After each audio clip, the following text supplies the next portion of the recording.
Hello YouTube, this is Morgan, Airspeed Prime here with my next Star Wars video. This is going to be my next Last Jedi discussion video. This one is going to be about Snoke and also about my thoughts on world building in The Last Jedi and I suppose the sequel trilogy overall. And I think these two topics are related because Snoke and I suppose them killing him off before revealing anything about him, I think kind of represents and links into the world building problem in the sequel trilogy. So I'll start with Snoke specifically and then I'll get into I think the overall issue. But I think the thing about Snoke is that he was set up as the big bad in episode 7. And I felt like he had some good moments in this movie. In that the scenes where he's talking, like the throne room scenes before he's killed, I think he comes across as kind of reasonably threatening, and I think there's just an interest around the character because of just the questions about, like, wait, he kind of shouldn't exist in a way, but because he does, how did all this happen? How did this go down? And the fact that they kill him off before revealing any of that stuff is a problem. To me, it's the most like indefensible and probably it's the worst thing I think in the movie of just like, wow, you completely just, took out the potential for a character just to kind of have Kylo Ren, become the new Supreme Leader, which that's a fine plot point, but imagine it had come after we actually know who Snoke is. But as it is now, it feels like the amount of potential that the character had has just been like obliterated because he's gone. And while I do still feel there's a little bit of potential for episode 9 to cover the key Snoke moments that I think we need to know about, I don't have that much hope because I don't know if The Last Jedi will frame the Kylo Ren kind of character arc in a way where we will be delving into his past again and trying to figure him out in that way. So while there's an option, I don't think we'll do that. And then while I suspect it will probably be a book at some point that reveals the stuff we want to know about Snoke, it doesn't feel good enough in a way, in that while I will happily read that book, of course, it will, I think, always remain an issue that it wasn't at all covered in the movies. But let's get into, I suppose, why there was so much hype, why there was so much speculation around Snoke, and why it is such a problem about the way they treated the character. So the big thing as I've seen about this is that, yes, a lot of people have been extremely frustrated with this movie for killing Snoke in the way that they did before revealing anything of note about him. And there's been a backlash against that criticism, in part, I think, because Rian Johnson has come out and basically said that, oh, you don't need to know that story, we didn't need to know about Palpatine, Snoke's story isn't important to Rey, and there's been people agreeing with that. There's been people really going in hard on people for making all these speculation videos about who Snoke could potentially be. And while, yes, I do feel that some of those videos were a little silly in terms of trying to make every single character into Snoke just to get the prediction right, I think it's important to also realize why people felt like Snoke had to be someone else, and why it was easier to lean that way than to think of him as just being a character on his own. And this is where we have to come into the major plot point of the original trilogy, and for the most part, like the entirety of the first 6 movies, and that is the prophecy of the Chosen One who would bring balance to the Force, and it obviously turns out to be Anakin in the end. Even though Luke almost steps up and you think he's the Chosen One, it is still Anakin in how this happens, in that by the end of the movie what happens is that, Anakin kills the Emperor, dies himself, leaving Luke as the kind of last Jedi, and we establish that there's peace in the galaxy for a certain amount of time. And that's meant to be, the balance has been brought to the Force moment, but then the existence of Snoke, in that he seems like a relatively old character, much older than 30 years old, which is the time skip, which means that Snoke had to be alive and probably have a certain amount of power during the events of at least the later stages of the original trilogy, which puts into question this idea of, wait, so does that mean the Chosen One moment was not actually as big as we thought? Because there is this other dark side user out there? Why was that not included in the balance of the Force?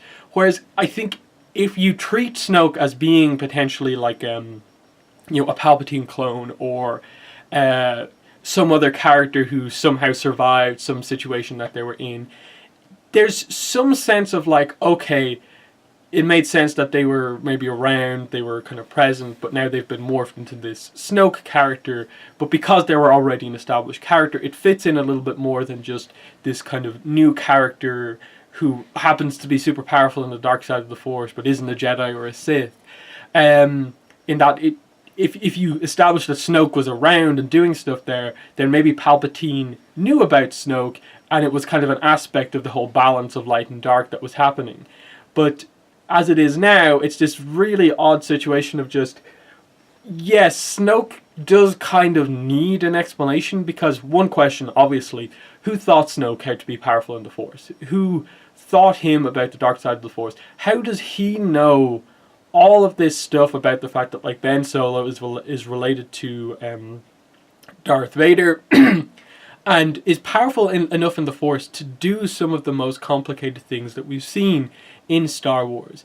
In that thing where he says like, I orchestrated the connection between you and Rey. That's crazy because of what Kylo actually says about Rey potentially doing that. That if Rey was the one making this connection, she'd probably die from the exertion. Yet Snoke is doing more or less the exact same thing, but he's actually having it act on two people instead of like it just be Rey acting on like herself and like and Kylo. He's actually using his powers to affect two other people. So that's a huge thing, just in terms of like, that is how powerful Snoke is. Plus the little hint that like he has Force Lightning, which is another dark side ability, which only the really, really powerful Sith Lords, for the most part, that we've seen have. So he's powerful enough where I feel like you can't just dismiss him in the way that you dismissed him here. That there has to be something like more to the story, in that this isn't the same as, say, a Count Dooku moment where he's killed very early on in Revenge of the Sith, because he'd already had his kind of key moments of like the subplot of Episode 2 revolving around the reveal that Count Dooku is Darth Tyrannus and him leaving the Jedi Order, and that being a aspect of the plot that shows the Jedi kind of losing their way, that a well-respected member, one of Yoda's direct Padawans leaving the Order and going to the Sith, has to tell the Jedi something. That's like a big plot point, and they established that pretty well. Snoke, you don't leave yourself any option open to tell that story, and that's where like the Rian Johnson kind of counter argument to what most fans have been saying, I have a problem with, because he says that in the original trilogy, like, we never knew the Emperor's backstory. And I think even later on in the exact statement, he mentions the prequel. So it makes his statement, the Palpatine statement, all the more baffling, because, like, yeah, but by the time we were introduced to the Emperor, we knew that Episode 5 was Episode 5. And that there was these 3 other movies that we haven't got yet that happened beforehand, which clearly have to set up the way things get to in Episode 4. And of course, when he's saying that, we have the context of being able to bring Episode 1, 2, and 3 into play. And so, 1, 2, and 3 basically act as an origin story for the Emperor. We don't get the full origin of him, but we get the idea of here is the final stage in the Revenge of the Sith plan. Palpatine is the current, master of the Sith, or I suppose, depending on how much you consider Darth Plagueis to be in canon, by the end of the movie he is the master, and that adds an extra layer to the whole, who's the master, who's the apprentice, and indeed who is the master and who is the apprentice. So I don't really like the whole Emperor Palpatine comparison, because the difference here with Snoke is that there is no numbers between 6 and 7. You've introduced this character in 7 and haven't left yourself the space open to tell that story. And no, like, standalone Snoke movie's been announced, no standalone Kylo Ren movie's been announced, no book has been announced to cover this origin story. So, rightfully so, I think people are frustrated that there doesn't appear to be any sort of way to tell his story. And he is important, because, as I discussed about, just the nature of how powerful in the Force he is, that needs some explanation. And then the fact that this is the character who's basically responsible for causing so much kind of destruction with regards to our original trilogy characters, that his actions and in creating the First Order, or however that went down, led to, you know, Han Solo kind of basically, you know, running away from things and being separate from everything, led ultimately to, you know, Kylo Ren, you know, falling to the dark side, led to Luke's kind of exile in a way, led to Leia being in the position that she's in. That this character has caused all of this for the most part, and it's very, very frustrating that it doesn't seem like there's any anywhere at the moment for this story to be told. I do think the most important thing to tell with Snoke is definitely what he said to Kylo, how he came into contact with Kylo, and just, you know, how he turned, you know, Ben's heart to darkness, or whatever the way they went about it. Put this darkness in his mind. To give context to the Luke scene where he says, you know, like, I sensed darkness in him, I could see this future where he did all this evil stuff. Where does that come from? Because otherwise, you know, you're just kind of leaving the origin of who Kylo Ren is, why he's the villain now, as a complete mystery. And that's an important thing, because Kylo Ren is an important character, and an essential portion of why he is who he is that early connection with Snoke. Because that's what ultimately leads to the idea of, in a way, like the overreaction to what was going on with Luke, and that, for sure, you could feel some sympathy for him to potentially be betrayed by Luke in that way, but still, the idea that he would then destroy the entire Jedi temple, you know, kill everyone who didn't follow him, that's not the action of just someone who's conflicted. That's definitely Snoke has said a lot of things to this character for that to be his reaction to the scene that we saw. So I think there's enough importance around Snoke where I feel that just establishing this later on in a book or a comic isn't good enough, that some of this stuff has to come out in the movies. And it's not that, like, in this movie, Episode 8, I wanted a full Snoke origin story. I agree with that there was no time for it. It would have been a kind of unnecessary distraction from, like, a lot of the main character stuff that's going on here. But given that you have the character basically monologue in almost every scene he talks in, and an aspect of why he's killed is that he just talks to himself, and in a way, and is really arrogant about it, why didn't you just throw in a couple of lines in his monologue about, like, going over, like, how this all came to be, reflecting on where he's been and where he is now, that it's all come to pass. Throw in this idea of, like, you know, when he says that, you know, I took over the remnants of the Empire to form the First Order, then, I was a politician, and through Leia I came into contact with you. Just a really simple origin story connection between these two. Because as it is right now, it's just this really odd idea of, like, how these two people came into contact. Whereas the biggest comparison, obviously, would be the Anakin-Palpatine connection. That's what they're obviously referencing here. And how did Anakin and Palpatine come into contact? Well, in Episode 1, the way everything went down is that once they had got Amidala to safety, they obviously had Anakin with them after the Tatooine detour. When they went back to Coruscant, Anakin was with them. And obviously, right at the end of the movie, you get the moment of Anakin as a kind of new Padawan being introduced to Palpatine properly. You know, he sees him before in the movie. And the idea behind the scenes that you can just assume is that once you realize this character is actually the Emperor-to-be, he must have sensed through the Force this being of like pure midichlorians made through the Force, because obviously from Plagueis we know that effectively Palpatine to a degree kind of had a role in the creation of Anakin.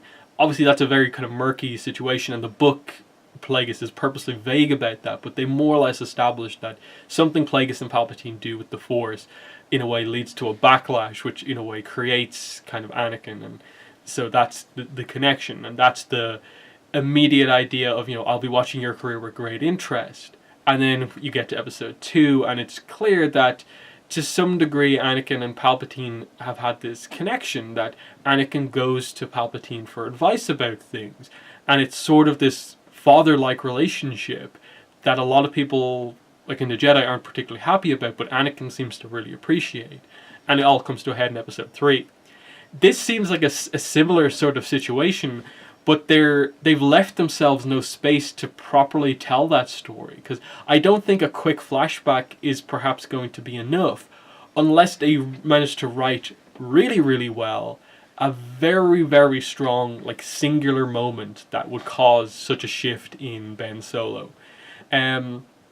So Snoke is just, to me, it feels in this movie wasted potential, in terms of just, you sacrifice such an interesting character to give Kylo Ren a good moment, but I don't think a moment that was worth the sacrifice of that much potential story. I think the Expanded Universe can and should use this as a great opportunity to tell some very, very interesting story. And I hope when the Snoke stuff, the Kylo Ren origin story, or whatever they're going to do, comes out, I hope they market that book as, this is an important book. Fans, you need to read this if you want important context for this movie, and not just have it be like a lot of the other books that are coming out recently, where here's a tiny little thing about this one character you maybe saw in the movie. So from Snoke we move into the overall topic of just world building in the sequel trilogy, and it relates to Snoke in that the world building around Snoke and who he is a problem. And I talked very similarly about Leia in one of my previous videos, that her reputation is not really covered that well in either of the movies either, which leads into the overall world building problem of just the sequel trilogy has bad world building. I think that's a very, very fair thing to say. They are vague about everything. They don't give you any details on what's going on. The state of the galaxy is never once addressed, and it feels like an insane over-course correction in response to the criticism that people had about the prequels. That, the prequels have too much politics. I don't care about trade negotiations and stuff like that. Whereas I think, sure, maybe some of the stuff in the prequels went a bit overboard, but it still gave you really, really good context to what was going on, and that I don't think it's something you can level at the prequels, that you just went into them and had no idea what the state of the galaxy was. That was really clear from the get-go what it was. We went back into a time when the Jedi Order is a big thing. The Republic is in place, but there are problems with corruption, and the Sith are kind of on the rise, and that's where they go with things. And that came across through a little bit of the politics stuff. The problem with this movie is that they in a way try to do the same thing that they do with the original trilogy, in that just jump in, don't explain anything, and hope that you just accept and can, through context, get what's going on. That works with the original trilogy because it is a very, very simple dynamic of just, here's the evil empire which has control over most of the galaxy, here's the rebellion, the heroic rebellion, fighting against the empire. That's a simple concept to establish that just, here are the people in authority, they're doing bad things, and here are the good guys. It's really clear. They make it a simple, good and evil story, basically. And that there's no massive need to cover that, because obviously once you get the numbering correct again, you've left the story open for the origin story of the way that this is. And so episode 1, jumping in with the Republic, makes sense because the Republic as such is like, it's a fine origin point of just like, you don't need to know the origin of the initial Republic from episode 1.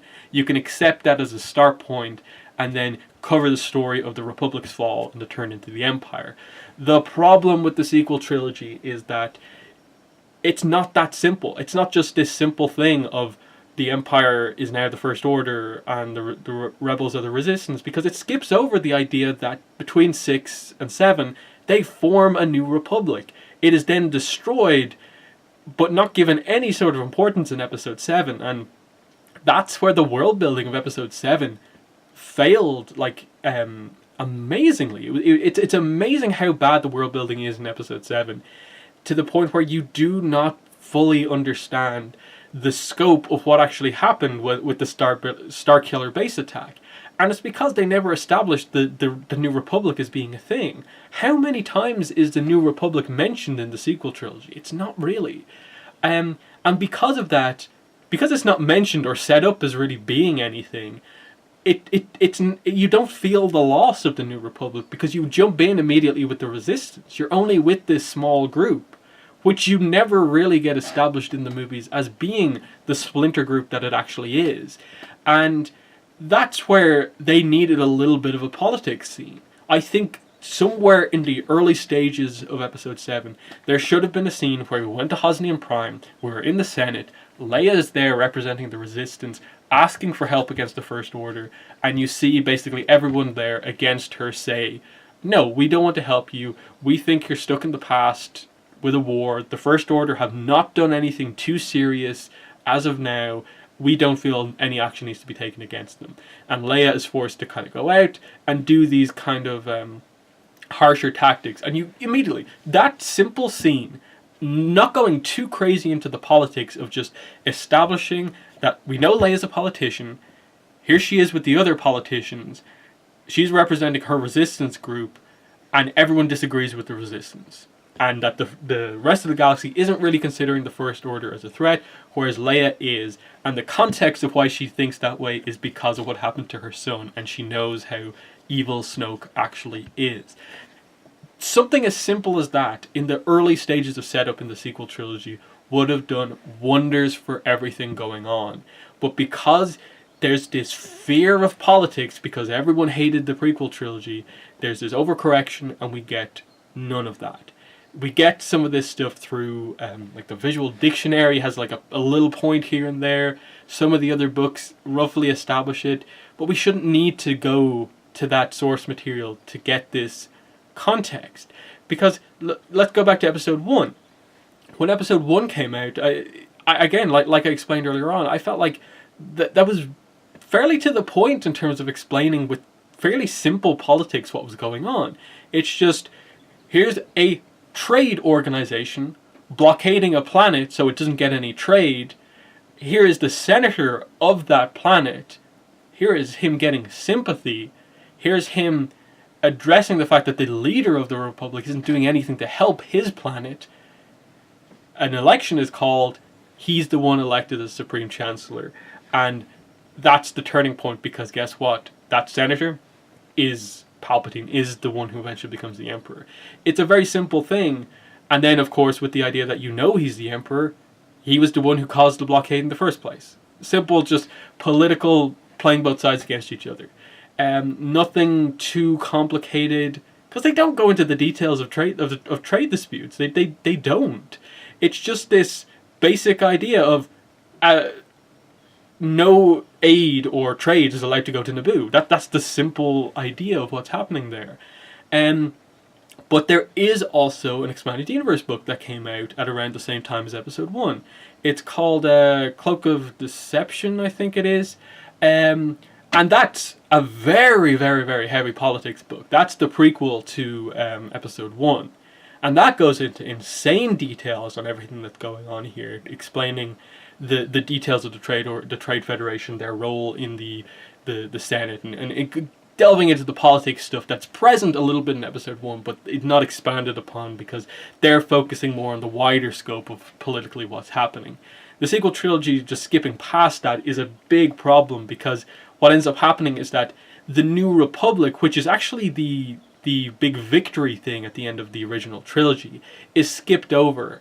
And that's where the mistake is. I think that's where the mistake with the sequel trilogy comes in, is that they've jumped in with the sequel trilogy at a time period where a lot of stuff has happened between 6 and 7.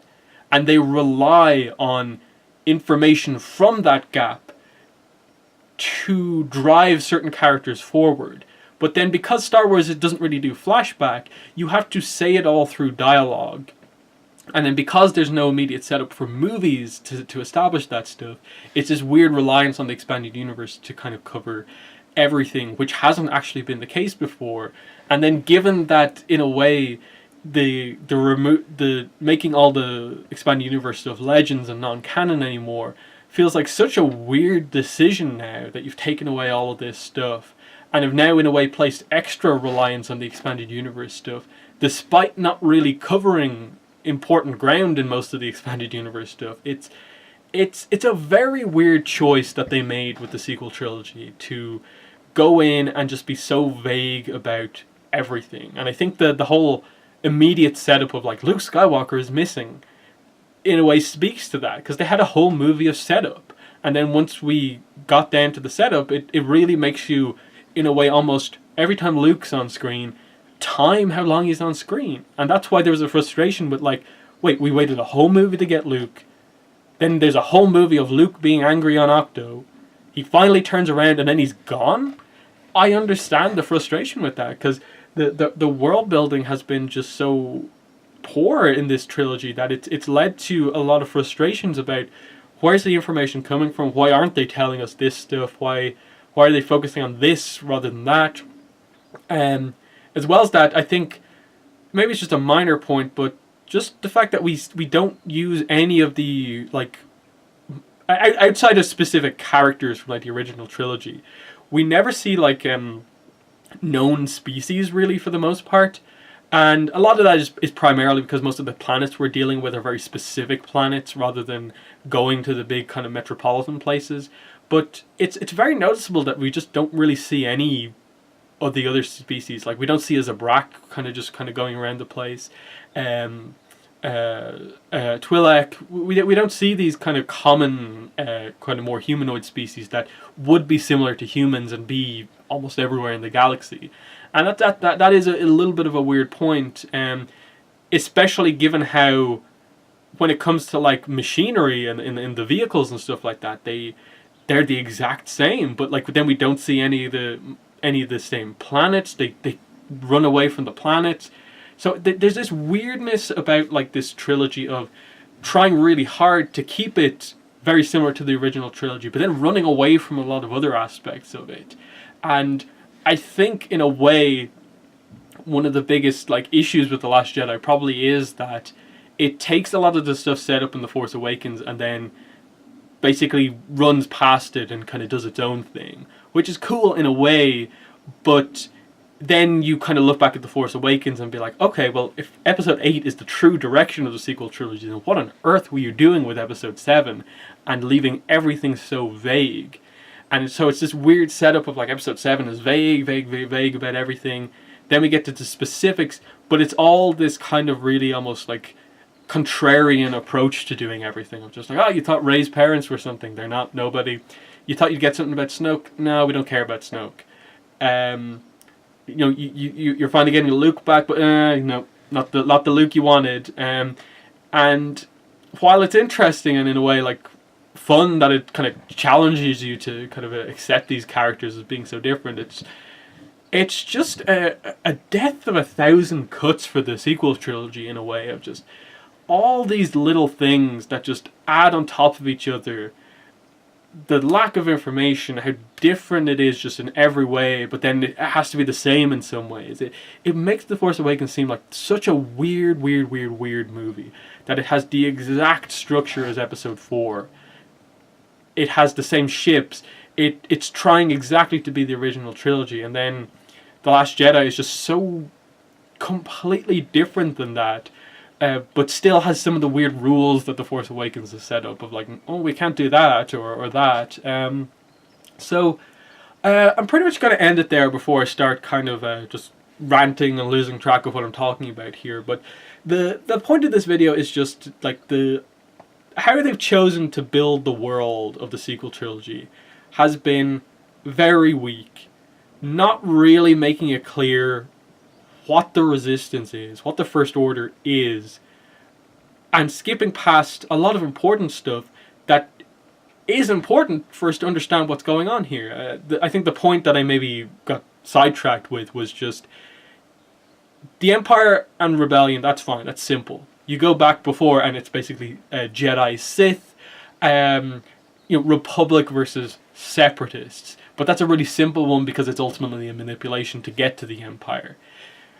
It's so much more complicated in the sequel trilogy because it's the same as the original trilogy, but there's all these different versions that happen in between, in that the rebellion basically becomes the New Republic military. The Empire more or less becomes the not official Empire anymore, in that they're the ones on the run. The Empire loses over time to the Rebellion, New Republic, whatever way you want to call it. But they're still kind of present there. Then there's this mysterious something that happens where the Empire suddenly disappears and the First Order is the new thing. And that's where Snoke comes in. And there's this weird situation where the First Order aren't really considered a threat by most of the galaxy, but Leia treats us as a threat, even though they still use stormtroopers, they still use Star Destroyers, they have even more technology than the Empire. How did that happen? And that's where the Resistance has to come in, which is separate than the New Republic, which is separate than the Rebellion. And then, obviously, Episode 7 happens, and, oh yeah, the entirety of the Republic is gone because we destroyed this system. How did that happen? And it's just this baffling thing of, what's going on here? If you wanted to make an impact, just have Hosnian Prime be Coruscant. Just have it be, you destroyed Coruscant.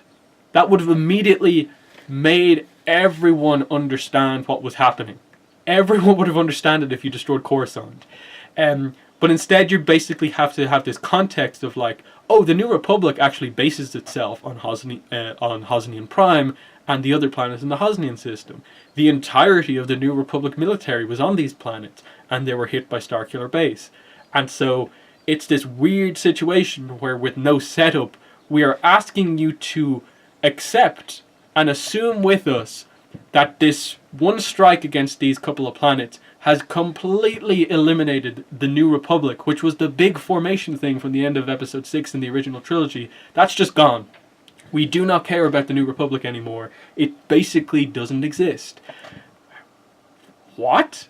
It is this crazy situation that that is a plot point in Episode 7 that, while it's this cool moment of they just destroyed planets, it has no impact because you don't know who the Supreme Chancellor is, what the impact of this is, and especially with the goal of the sequel trilogy to establish a New Republic. Why do we care about that if you just completely skipped over the older New Republic? It's this crazy situation that I just really don't get. And it's the same with the First Order, just why is it not just the Empire? It would have been so much easier to just simplify it to the Empire, and I think in a way just kind of call the Resistance the New Republic as well. Because now we're just back to it being the Rebellion and the First Order now, so it's a weird situation. It's frustrating for sure. What the sequel trilogy has done well is introducing a really cool cast of characters, and it has some cool mysteries, and now I think is in a point where the character progression and where the plot goes is interesting. But I think it's going to remain a thing with the sequel trilogy where the world building just hasn't been particularly good. It's going to a lot is going to depend on what they decide to do at the end of Episode 9, which at this stage seems to kind of be the end of the saga, as it's called, the numbered movies. And that's going to be so important to see where they go with it, in that, are they now going to kind of commit to this point of okay, we've told this giant 9-movie story, now here's Rey in charge of the new Jedi Order, and we can actually just have that be this kind of establishment thing, where we can now tell stories of the new Jedi Order. here is the actual Republic now that it's been properly established and isn't going to be immediately torn down. They have to, I think, make it very solid at the end of episode 9 to avoid just the instant thing of like, but is basically what happened already going to happen again? Is the Republic going to be taken down for like the third time in like 9 movies? So there's that. But yeah, you could probably tell this the world building stuff is for sure the thing that frustrates me the most with the sequel trilogy. I think I made it pretty clear from like my Kylo Ren, Rey, Poe, Luke video that I like a lot of the character stuff and a lot of the writing. The acting is really good. It feels like the world building isn't kind of matching the quality of that stuff. But that's been my thoughts on Snoke and the world building in the sequel trilogy. Let me know what your thoughts are on what I have to say here. But that's been the video. Thanks for watching, and bye.